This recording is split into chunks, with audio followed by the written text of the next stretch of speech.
Nagsimula ng magsilapit ang mga panahon. Iba't ibang anyo ng mga mukha at damdamin ng bawat isa. Ang iba'y nasasabik at nagagalak na matikman ang putahing inihanda ni Kapitan Tiago. Nasisiyahan ang mukha ni Padre Sibilya habang papalipit ito sa hapag.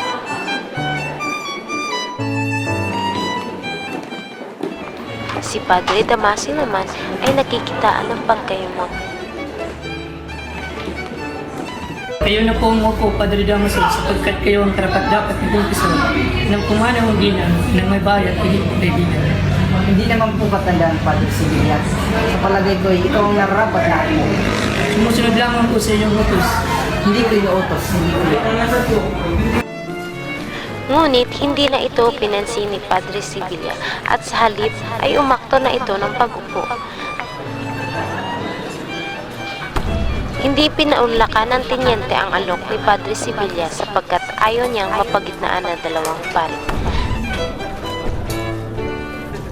Nakita ng mga ito ang pagdating ni Kapitan Tiago, ngunit ipinagpatuloy pa rin ang kanilang diskusyon sa upuan. Walang nag-alok ng upuan sa may-ari ng bahay. Na makita ito ni Crisostomo Ibarra, siya na mismo ang nag-anyaya kay Kapitan Tiago. Santiago, saluhan niyo kami. Huwag niyo ang malalahanin sapagkat ang salutang buhay sa salamat sa dinin na inyong pagdala.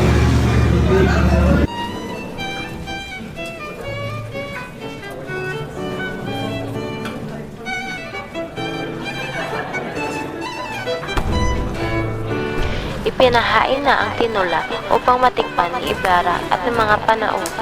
Nagsimula ang pasasalamat sa Diyos sa mga biyaya na nasa hapag. Pagkaraan ay nagsimula ng pagpapasapasahan ng ulam sa kasawiang palad, tira-tirang bahagi ng manok gaya ng leeg at natigas na pakpak ang natira kay Padre Damaso. Labis ang kanyang pagkayamot at bakas na bakas ito sa mukha ng pare lalo at nasulya pa niya ang mga nagsisikain na hawak ang pitsu. Gaano ka katagal na wala sa Pilipinas? Halos 7 taon. Kung gayon marahil ay nalimutan na niyo ang Pilipinas. Hindi po ako marahil ay malilimutan ang aking bayan.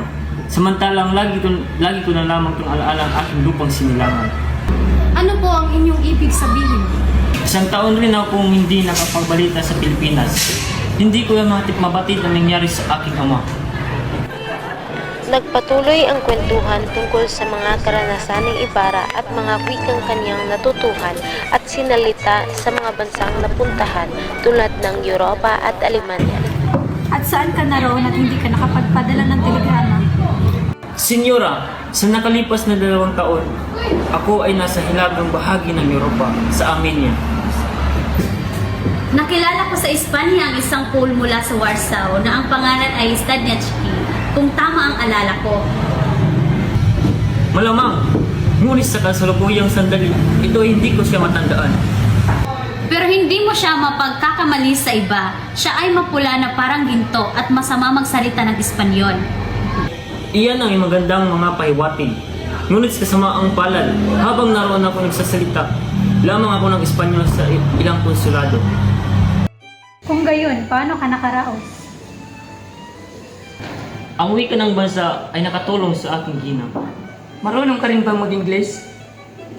Tumira ako sa Inglaterra ng 1 taon kasama ng mga taong walang ibang sinasalita kundi English. Aling bansa sa Europa ang pinaka-nagustuhan mo? Pagkatapos ng Espanya, ang aking pangalawang tinubuang bayan, anumang bansa ng malayong Europa. At ikaw ay tila naglakbay ng langis. Sabihin mo sa amin, ano ang itinuring mong pinakapansin-pansin bagay na iyong nakita? Pansin sa anong paraan. Halimbawa, tungkol sa buhay ng mga tao, ang kaganduhaan at kahirapan ng isang bayan ay kaugnayan sa kanilang kalayaan at kakapitan. Nang marinig ni Padre Damaso ang pahayag ni Ibarra ay napaismit ito. Kahangalan, yan lang ba ang natutunan mo? Nagsayang ka lang ng kwarta sa iyong paglalakbay. Pagpauman ninyo lahat, inagda ni Padre Damaso na ako'y Moses pa rin na gaya ng dating madalas silang magsalo ng umaong ama sa aming malitang hapag. Kapansin-pansin ang panginginig ni Padre Damaso at tinura ng binata. Bago pa man ito nakahuma ay sinimulan na ni Ibarra ang pagpapaalam. Ipagpauman ninyo lahat, ngunit kailangan ko na magpaalam.